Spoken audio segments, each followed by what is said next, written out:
तो हेलो दोस्तों, आपका स्वागत है हमारे आज के इस वीडियो में। जैसे कि आपको पता है कि हमारी एक सीरीज चल रही है मास्टर द प्रॉब्लम सॉल्विंग। उसके तहत अभी तक हमने 5 चैप्टर्स कंप्लीट कर चुके हैं। हमारे आज हमारा होने वाला चैप्टर 6। इसमें क्या है कि अंडरस्टैंड द कॉज।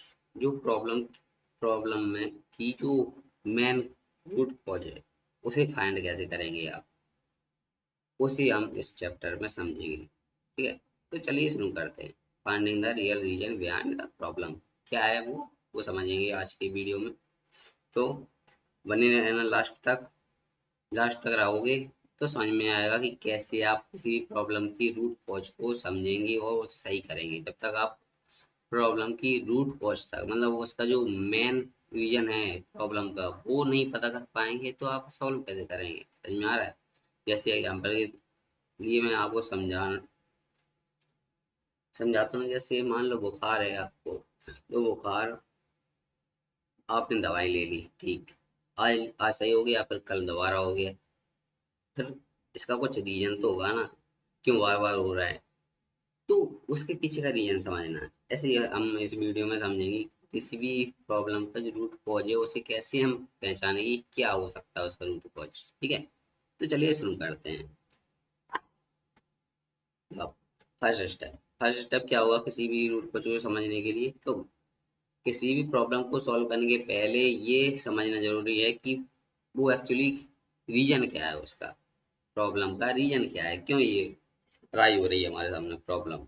ये तो solving without knowing the cause is like treating a fever without checking why you are sick, the problem will surely return. जैसे मैंने अभी आपको एग्जांपल के थ्रू समझा था, वही है कि solving without knowing the cause is just like treating a fever without checking why you are sick. मतलब आप मान लो बुखार है आपको और उसे सही कर रहे हो, लेकिन आपको पता ही नहीं है कि क्यों बीमार हुआ। पता तो कर लो कि क्यों, और फिर आप सही सही दवाई ले पाओगे। जैसे मान लो आपको मलेरिया है, आपने आज आज वो ले लिया, मेडिसिन ले ली, कल दोबारा आएगा वो, क्योंकि जब तक आप मलेरिया को सही नहीं करोगे आप बुखार जाएगा ही नहीं, है ना। बस यही रूट कॉज में होता है कि रूट कॉज को पहचानना जरूरी है। पहले तो आप इन्वेस्टिगेट करना जरूरी क्यों है कि रूट सॉरी रूट कॉज को इन्वेस्टिगेट करना जरूरी क्यों है। ऐसे क्या होता है कि आप जो एक ही टाइप की जो मिस्टेक्स है ना बार बार करोगे, उससे बचो। मान लो आपने कहा कि मैं एक कंटेंट क्रिएटर बनना चाहता हूँ, या आप कुछ भी अपना बिजनेस शुरू करना चाहते हैं, कुछ भी करना चाहते हैं, तो उसमें बार बार आप एक गलती कर रहे हैं। तब उस गलती को सही कैसे करोगे जब आप उसकी रूट को समझोगे। क्या हमसे वो सबसे मेन प्रॉब्लम कहाँ आ रही है, हमें किस चीज में हम सबसे ज्यादा गलती कर रहे हैं। जब उसे सही कर लोगे तो आपकी प्रॉब्लम अपने आप सॉल्व हो जाएगी।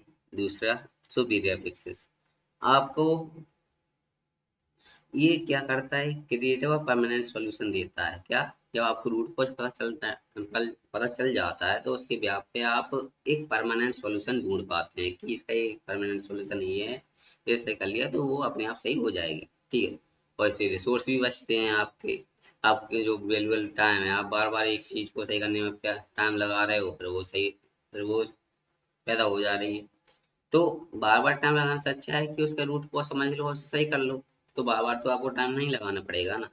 अब ऐसे ही फोर्थ पे आ जाएंगे तो स्मार्ट थिंकिंग, मतलब इससे आपकी स्मार्ट थिंकिंग बढ़ती है, आपकी क्रिटिकल थिंकिंग की एनालाइज वो बढ़ती है, स्किल बढ़ती है। क्यों? क्योंकि जब आप किसी चीज की रूट पर तक पहुंचेंगे तो आप कैसे पहुंचेंगे, क्रिटिकल थिंकिंग की तौर पे पहुंच पाएंगे, वरना पहुंच ही नहीं पाएंगे। समझ में आ रहा है? आप सरफेस पर से, मतलब आपको दिख कुछ रहा है लेकिन उसका मेन रूट कॉज कुछ अलग है। जैसे सिम्टम्स एंड रूट कॉज, दो पार्ट में डिवाइड किया हमने। सिम्टम्स मतलब जो आपको सामने सामने दिखाई देता है, रूट कॉज मतलब उसके जो पीछे बिहाइंड जो रीजन है वो। जैसे व्हाट वी कैन सी, हम क्या देख रहे हैं कि एक मैसी टेबल स्टडी डेस्क है। ये हमें दिखाई दे रहा है कि जो डेस्क है वो बहुत ज्यादा बिगड़ी हुई है। उसके पीछे का रीजन क्या है कि lack of storage planning, storage planning की कमी है इसलिए वो बिगड़ी हुई है। अब दूसरा सिम्टम है कि टेस्ट में बैड ग्रेड आ रहे हैं, मतलब अच्छे मार्क्स नहीं आ पा रहे, तो उसका रीजन क्या है कि हमारे जो स्टडी का एनवायरनमेंट है वो बेकार है, बहुत ज्यादा बेकार है, इसलिए नहीं आ पा रहे हैं। अब तीसरा चीज क्या है कि ऑलवेज फीलिंग टायर्ड। आप फीलिंग टायर्ड फील कैसे कर रहे हैं, क्यों कर रहे हैं, उसका रीजन क्या है कि आपका जो स्लीप शेड्यूल है वो इरेगुलर है, मतलब सही नहीं है। सही होता तो आप फील टायर्ड टायर्ड फील करते ही नहीं। समझ में आ रहा है? तो सरफेस दिखता में कुछ है, उसका रीजन कुछ अलग होता है, तो हमें उस रीजन को सही करना है। सरफेस तो अपने आप सही हो जाएगा जब उसका रीजन पता हो, सही होगा तो। ये मैंने एग्जांपल दिया था मलेरिया का, अगर मलेरिया को सही करने की दवाई लोगे आप तो बुखार तो अपने आप चला जाएगा ना। बुखार किसकी वजह से है? मलेरिया की वजह से है। जब मलेरिया सही होगा तो आपका फीवर तो अपने आप सही हो ही जाएगा। तो रूट कॉज को पहचानो, उसे सही करो, तो आपने जो और उसकी वजह से जो चीजें पैदा हो रही है वो सही हो जाएंगी। एग्जाम्पल के लिए दूसरा एग्जाम्पल बताऊं, ठीक है? अब चलते हैं हम इन्हें पहचाने कैसे, कैसे ढूंढेंगे कि उसकी रूट कॉज है। तो पहला होता है फाइव आई, ये सबसे बेसिक और सबसे इम्पोर्टेंट मेथड होता है किसी भी प्रॉब्लम की रूट कॉज तक पहुंचने का। वो होता है 5 बाई मेथड, मतलब आप 5 बार ये रीजन पूछते जाओ कि क्यों ये चीज क्यों हो रही है। तो आप जब लास्ट वाई पे पहुंचेंगे ना, तो आपको लगभग उसका रूट कॉज मिल चुकी होगी कि ये इस रीजन की वजह से ये चालू था।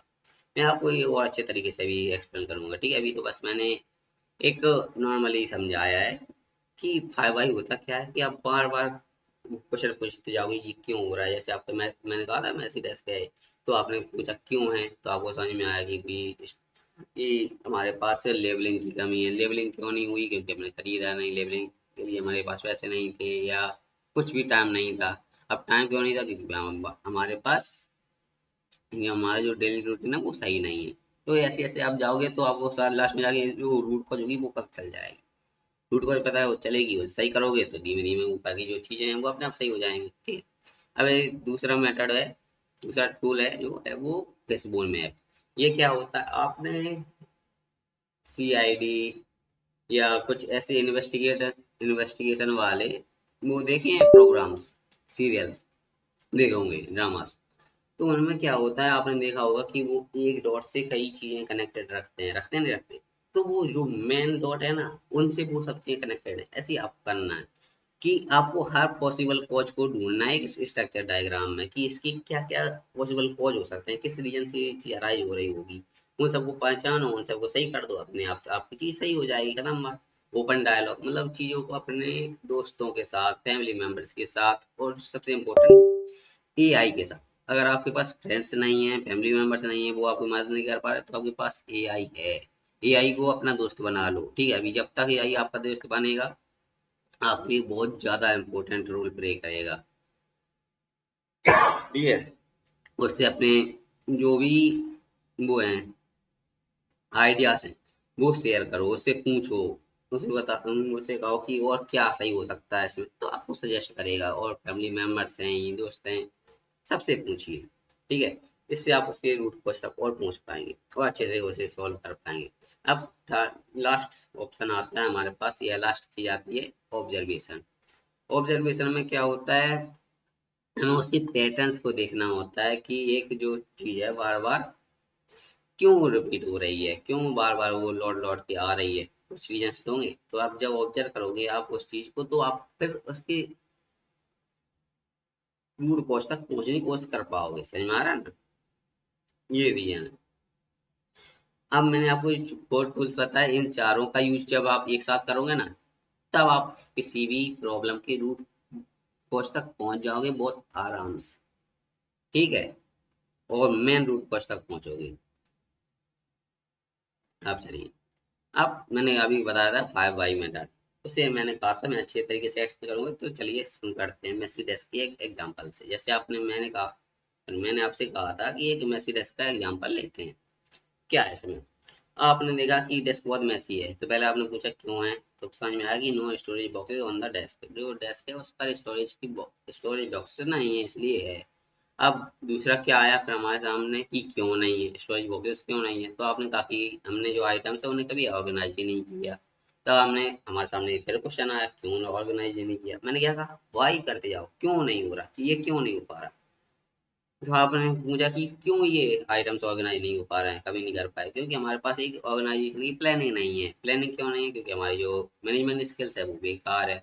और मैनेजमेंट स्किल बेकार क्यों है? क्योंकि हमारे पास जो डेली रूटीन है वो अच्छे तरीके से स्टैब्लिश नहीं है। ठीक है, जब आप अब मेरे रूट कॉज तक कहाँ पहुंचे कि डेली रूटीन स्टैब्लिश नहीं है, तो हम जब डेली रूटीन को स्टैब्लिश कर पाएंगे, सही सही तरीके से प्लानिंग कर पाएंगे, तो उसकी वजह से उससे हमारा क्या टाइम मैनेजमेंट सही होगा। क्योंकि देखो रूट कॉज को सही करोगे तो ये सही होगा, इससे सही इसे सही करोगे तो ये सही होगा, ये सही करोगे तो ये सही होगा, ये सही करोगे तो ये सही होगा। इसके ब्याह पे क्या सही हो जाएगा, जो हमारी प्रॉब्लम थी वो सॉल्व हो गई। तो सॉल्व कहाँ से होगी? जब पीछे सबसे नीचे से शुरू करोगे ना सॉल्व करना, तब आपका सॉल्व हो पाएगा। समझ में आया ना? बस।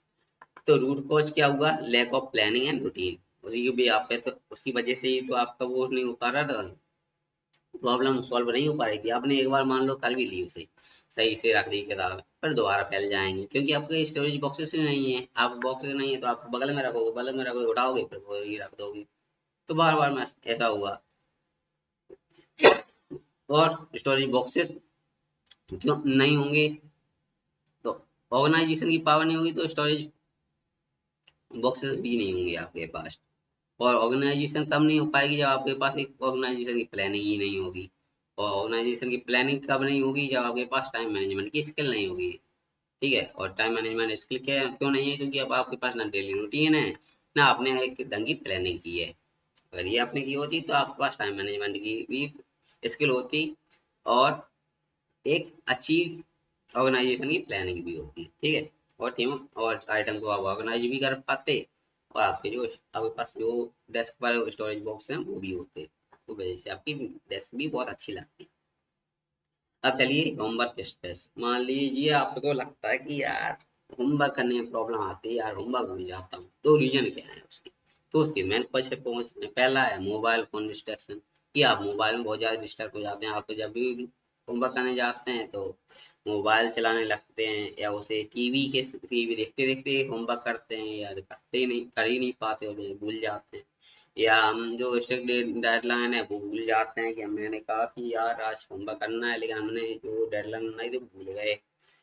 या स्टेप स्टेप बाय स्टेप जो प्लानिंग थी वो उसमें कमी चल रही है। तो ये जो चारों फ्रूट कॉज हैं, मेन कॉज हैं, इन्हें सही करोगे तो आपका जो होमवर्क स्ट्रेस है वो सही होगा। मतलब आपका जो होमवर्क की जो अब बहुत ज्यादा परेशानी आ रही है आपको होमवर्क में, वो सही हो जाएगी। ठीक है, अब योर ग्रोथ पाथ। आपकी ग्रोथ पाथ के ये 5 स्टेप्स हैं। इन चीजों का अगर आपने सही तरीके से समझिया और अपने लाइफ में यूज किया, तो आप अच्छे एक प्रॉब्लम सॉल्वर बन सकते हैं, और आपकी प्रॉब्लम सॉल्विंग की जो स्किल्स हैं, एबिलिटीज हैं, वो बहुत ज्यादा टॉप नॉच हो जाएंगी। पहला, एनालिटिकल थिंकिंग। आपके पास एनालिटिकल थिंकिंग होनी चाहिए। आपको चीजों को एनालाइज करके चलना पड़ेगा। अगर आप ये कर पाएंगे तो अच्छे प्रॉब्लम सॉल्वर बन पाएंगे। दूसरा है ऑब्जर्वेशन की स्किल्स।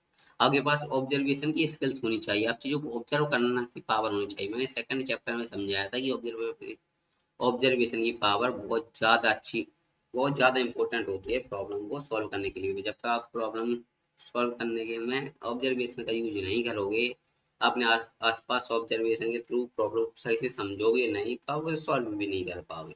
और थर्ड है जो सबसे इम्पोर्टेंट है, प्रॉब्लम सॉल्विंग बेटर डिसीजन। दो आपके पास कई रिजल्ट आएंगे किसी चीज को सही करने के, या कई सॉल्यूशंस आएंगे, लेकिन उनमें से बेटर सॉल्यूशंस को ढूंढना, सबसे बेस्ट सॉल्यूशन क्या होगा वो उसे ढूंढना, ये होता है मेन स्टेप उसे सही करने का। लेकिन उसे कई लोग उसी मोस्ट ऑफ द लोग नहीं कर पाते, क्यों? क्योंकि उनके पास बेटर डिसीजन की पावर नहीं होती है।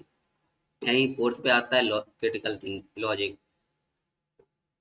लॉजिक तो सब लगा लेते हैं कि इस तरीके से करेंगे, इस तरीके, लेकिन वो क्रिटिकली लॉजिक लगाना है जो मतलब आपको उसे रूट कॉज तक पहुंचा दे और उसके भी पे आपकी चीजें सही कर दे, वो लॉजिक लगाना जरूरी है। ये और बताता है एक्यूरेट सॉल्विंग। सॉल्विंग तो बहुत लोग आते हैं, लेकिन एक्यूरेट सॉल्व कर पाओ चीजों को। और एक्यूरेट सॉल्व कैसे कर पाओगे? मैंने बताया है इसी वीडियो में, बताया है इसी चैप्टर में, बताया है कि जब आप रूट कॉज को समझोगे, रूट कॉज को समझोगे तो आप एक्यूरेट चीजों को एक्यूरेटली सही करते चले जाओगे। जब तक रूट कॉज को नहीं समझोगे तो आपकी चीजें एक्यूरेटली सही होंगी ही नहीं। समझ में आ रहा है ना। तो रूट कॉज तक पहुंचिए, उसे सही करने का प्रयास करिए, तो अपने आप ये चीजें आपकी सही होती जाएंगी। अब आइए इन्वेस्टिगेशन। पहला मिशन इन्वेस्टिगेशन मतलब आपको कैसे इन्वेस्टिगेट करोगे, तो पहला अपनी एक पर्सनल प्रॉब्लम को चूज करिए जिसे आप अभी फेस कर रहे हो। जैसे आप को पढ़ाई में प्रॉब्लम हो रही है, जैसे आपको बिजनेस में प्रॉब्लम हो रही है, या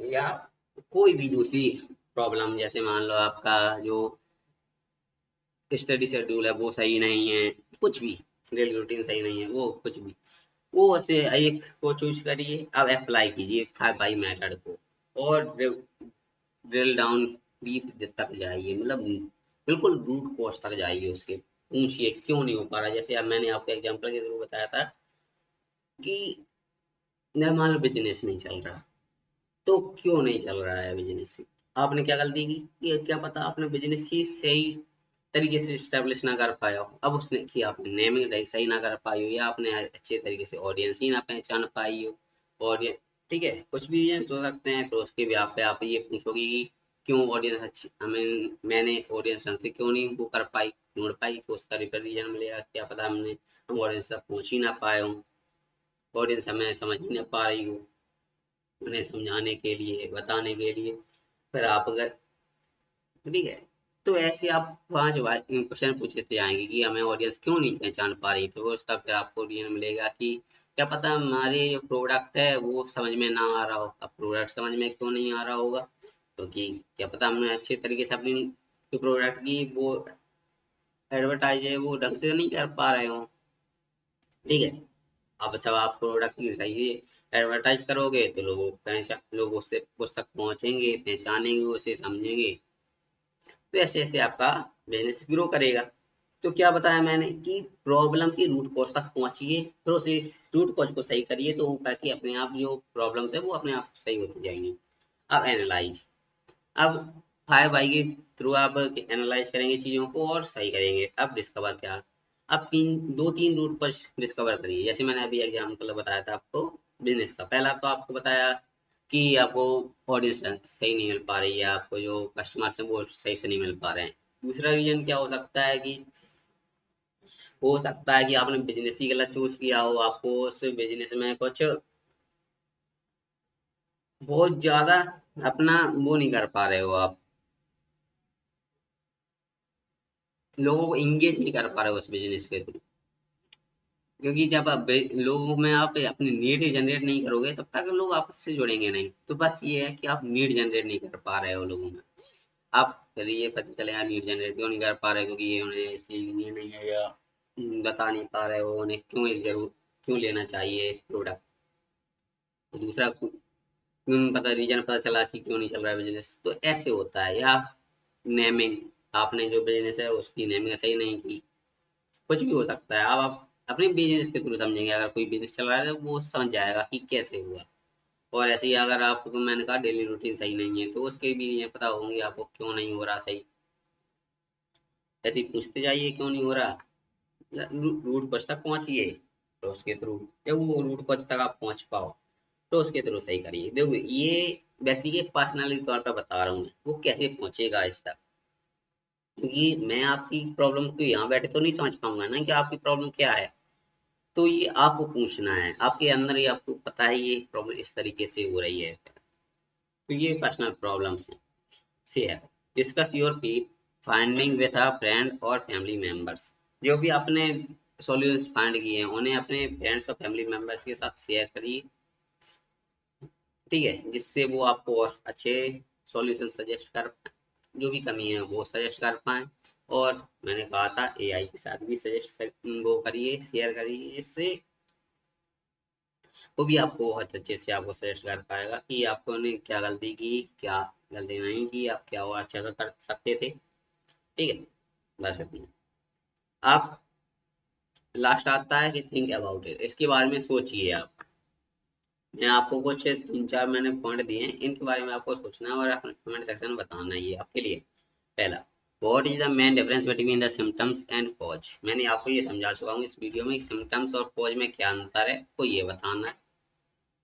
दूसरा, कि can one problem have multiple root cause, क्या एक रूट कॉज, एक प्रॉब्लम के कई रूट कॉज हो सकते हैं क्या, आपको बताना है हाँ या ना, कि कैसे, और हाँ ना के साथ ये भी बताना है कैसे, एग्जाम्पल के थ्रू एक। और why is finding the root cause more efficient than a quick fix, ये बताइए रूट कॉज को फाइंड करना ज्यादा जरूरी क्यों है एक क्विक फिक्स की अपेक्षा। ये आपको बताना, ये तीनों के आंसर्स देने हैं आपको कमेंट सेक्शन में, तब मैं समझूंगा आपने इस वीडियो को अच्छे से समझा है, जाना है। अगर आप इसके आंसर्स नहीं दे पा रहे हैं तो ये आप वीडियो दोबारा देखिए और अच्छे तरीके से समझने का प्रयास करिए, ठीक है। तो आज के लिए इतना ही। तो आज की वीडियो यहीं पर समाप्त होती है। और अगर आपको ये वीडियो अच्छी लगी हो तो अपने फ्रेंड्स के साथ, फैमिली मेंबर्स के साथ, जिन्हें प्रॉब्लम सॉल्विंग स्किल्स में कुछ इश्यूज हैं, उनके साथ शेयर करिए, क्योंकि देखो प्रॉब्लम सॉल्विंग आज के समय में बहुत ज़्यादा इम्पोर्टेंट है। अगर इंडिया को में अपेक्षा अगर हम बाहर के देशों में देखें, विदेशों में, तो पता है आज मोस्ट ऑफ द लोग किस में सबसे ज़्यादा पढ़ते हैं या सबसे ज़्यादा किस चीज़ को सीखने का प्रयास करते हैं, प्रॉब्लम सॉल्विंग को, क्योंकि उन्हें पता है कि अगर मुझे प्रॉब्लम सॉल्विंग की एबिलिटी होगी मेरे अंदर तो मैं किसी भी चीज़ में सक्सीड हो ही जाऊंगा, क्योंकि प्रॉब्लम सॉल्विंग बहुत ज़्यादा इंपॉर्टेंट है आज के समय में, ठीक है। आपको ये कुछ सालों बाद पता चल जाएगा अपने आप, ठीक है। तो आज के लिए इतना ही।